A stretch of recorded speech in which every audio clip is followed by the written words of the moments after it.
Durante sessão da Comissão de Relações Exteriores e de Defesa Nacional, que ouviu o ministro da Defesa de Lula e os comandantes das Forças Armadas, o deputado federal Ricardo Salles, ex-ministro de Bolsonaro, defendeu propostas que vêm sendo aventadas de acabar com as operações de garantia da lei e da ordem e também de alterar ou revogar o artigo 142 da Constituição, que dispõe sobre as atribuições das Forças Armadas.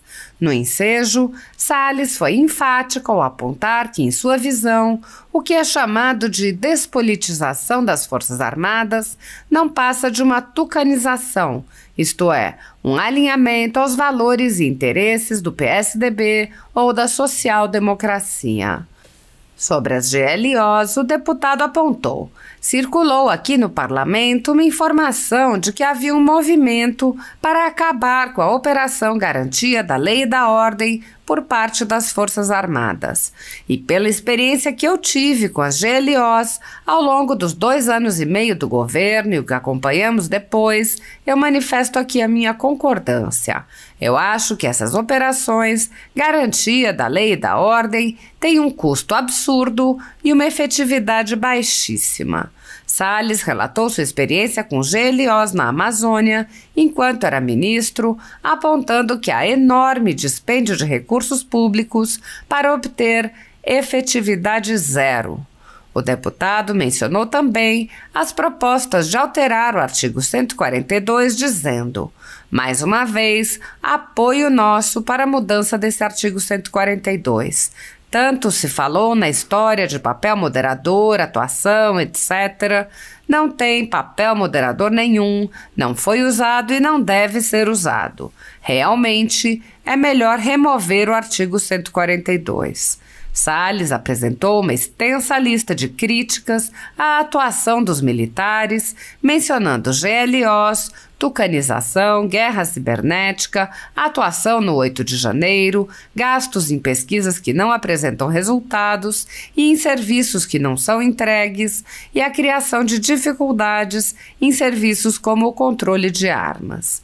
O deputado respondeu a pedidos para aumentar o orçamento das forças, lembrando que o Ministério da Defesa recebeu imensas quantias recuperadas pela Lava Jato e cobra quantias astronômicas a cada vez que seus recursos são utilizados. Salles apontou ainda as despesas com pessoal. O ex-ministro disse: o orçamento já é gigantesco, gasta-se uma fortuna de pessoal, nós vemos os números estratosféricos que são apresentados. Peço vênia ao general Tomás para citar o caso que foi colocado na imprensa sobre os R$770 mil de indenização pagos a ele quando passou da ativa para a reserva. Ricardo Salles afirmou: essa tem sido a finalidade do dinheiro do contribuinte brasileiro. As operações de abate de aeronaves do tráfico, de combate ao tráfico de drogas, nos rios da Amazônia, em áreas de fronteira, com Bolívia, com Colômbia, com tudo isso. Zero de efetividade, zero. Quando se vê a quantidade de operações que foi divulgada, 698, eu pergunto: quantos aviões nós abatemos? Quantas operações de conflito houve com os traficantes? Isto sim, nós estamos gastando dinheiro com inimigos fictícios, com mísseis de lugares que nem conheço, com bateria antiaérea. Isso para guerrear com quem? Com a Argentina, que não tem nem doce de leite mais? Para quê? Nessa ideia de inimigo fictício, continuamos gastando fortunas do contribuinte brasileiro com essa obsessão de míssil balístico. Míssil balístico para quê? Nem na fronteira com a lei do abate nós usamos o armamento que temos. O Brasil tem a fronteira mais peneira e vazia. Ninguém quer ir para o confronto, sempre há desculpas para fugir disso. Ou seja, nós estamos gastando uma fortuna de dinheiro do contribuinte com inimigos fictícios, mas do inimigo real, esse da fronteira, a turma foge como o diabo foge da cruz. A ditadura da toga segue firme. O Brasil tem hoje presos políticos e jornais, parlamentares e influenciadores censurados. A Folha Política tem toda a sua receita, gerada desde 1º de julho de 2021, confiscada por uma canetada do ministro Luiz Felipe Salomão, ex-corregedor do TSE, com o aplauso e o respaldo dos ministros Luiz Roberto Barroso, Alexandre de Moraes e Edson Fachin. Todos os rendimentos de mais de 22 meses de trabalho do jornal estão sendo retidos sem justificativa jurídica. Anteriormente, a Folha Política teve sua sede invadida e todos os seus equipamentos apreendidos a mando do ministro Alexandre de Moraes. Mesmo assim, a equipe continuou trabalhando como sempre, de domingo a domingo, dia ou noite, para trazer informação sobre os 3 poderes e romper a espiral do silêncio imposta pela velha imprensa, levando informação de qualidade para todos os cidadãos e defendendo os valores, as pessoas e os fatos excluídos pelo mainstream, como o conservadorismo e as propostas de cidadãos e políticos de direita. Se você apoia o trabalho da Folha Política e pode ajudar a evitar que o jornal seja fechado pela ausência de recursos para manter sua estrutura, cumprir seus compromissos financeiros e pagar seus colaboradores, doe qualquer valor à empresa Raposo Fernandes por meio do Pix, cujo QR Code está visível na tela, ou por meio do código ajude@folhapolitica.org. Caso não utilize Pix, há a opção de transferência bancária para a conta da empresa Raposo Fernandes, disponível na descrição deste vídeo e no comentário fixado no topo. A Folha Política atua quebrando barreiras do monopólio da informação há 10 anos e, com sua ajuda, poderá se manter firme e continuar a exercer o seu trabalho. Pix ajude@folhapolitica.org. Assista. Presidente, muito bom dia. Senhor ministro Zé Múcio Monteiro, grande figura, sempre por onde passou, angariando amigos, apoios, mais do que justos. Nosso grande ministro da Defesa, prazer em vê-lo. Senhor ministro, com a experiência dos 2 anos e meio com que estive à frente do Ministério do Meio Ambiente, convivi, né, com todas essas operações, situações e questões do governo por dentro, no Executivo, queria fazer algumas ponderações. A primeira, circulou aqui no Parlamento uma informação de que havia um movimento para acabar com a possibilidade de operações de garantia da lei e da ordem por parte das Forças Armadas.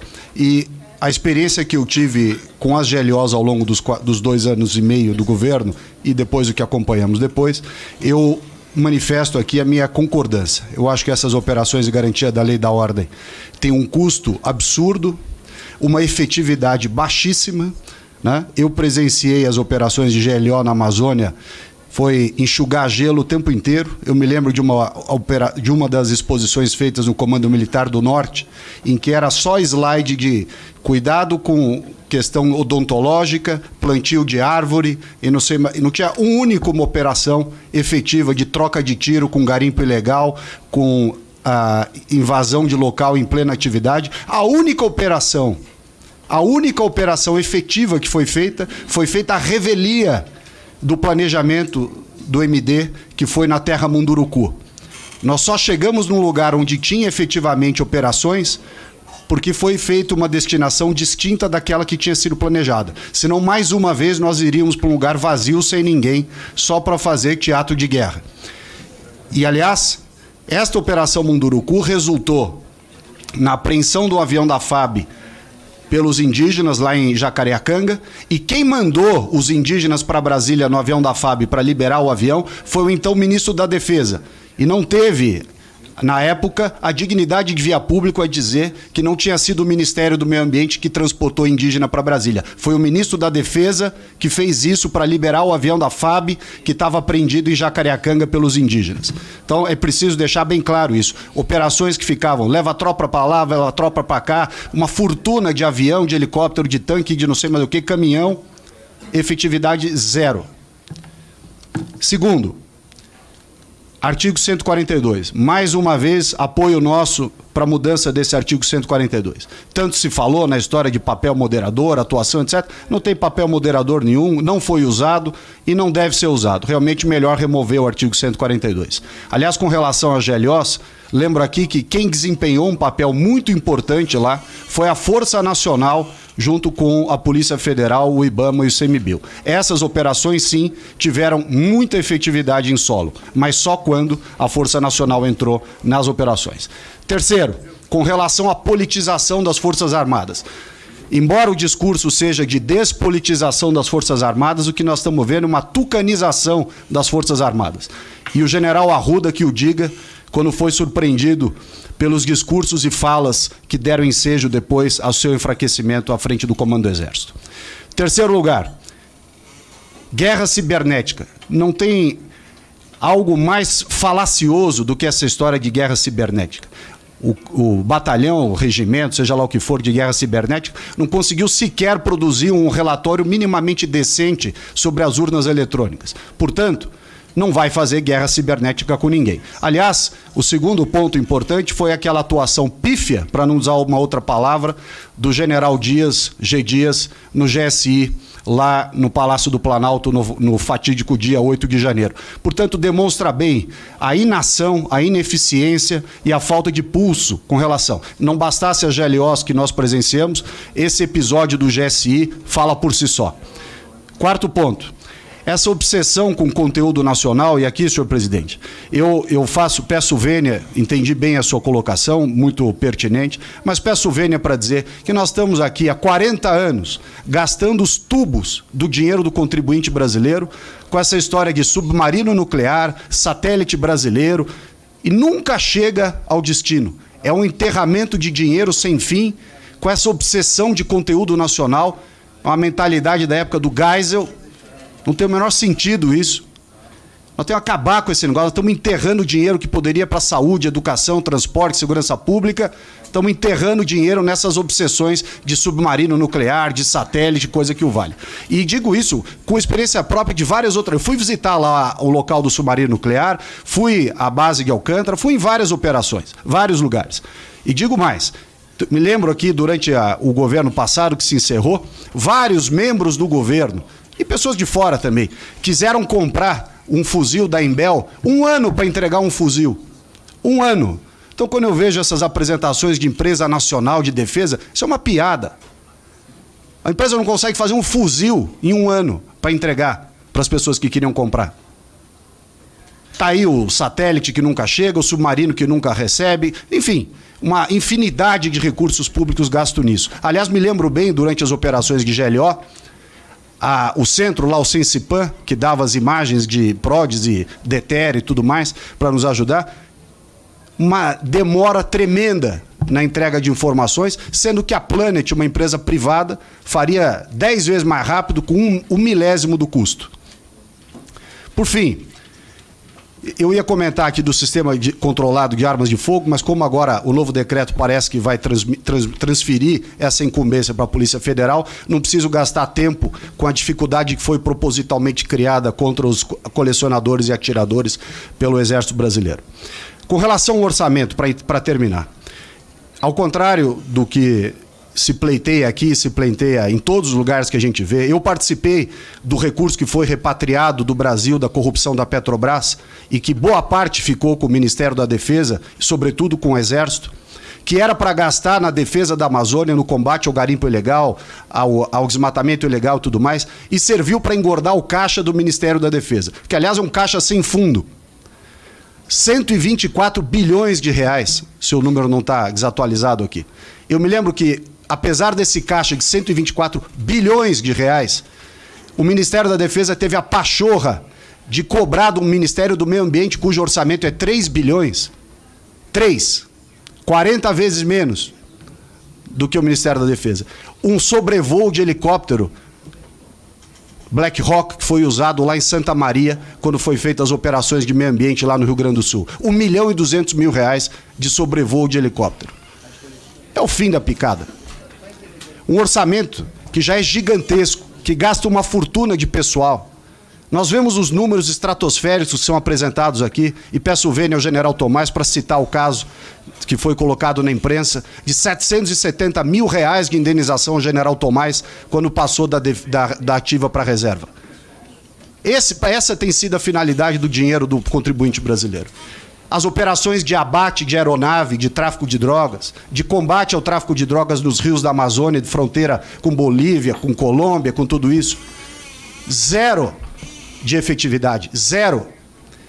Quando você vê a quantidade de operações que foi divulgada, 698 operações, eu pergunto, quantos aviões nós abatemos? Quantas operações de conflito houve com os traficantes? Isso sim, nós estamos gastando dinheiro com inimigos fictícios. O míssil de não sei aonde, a bateria antiaérea, para guerrear com quem? Com a Argentina, que não tem nem doce de leite mais. Para quê?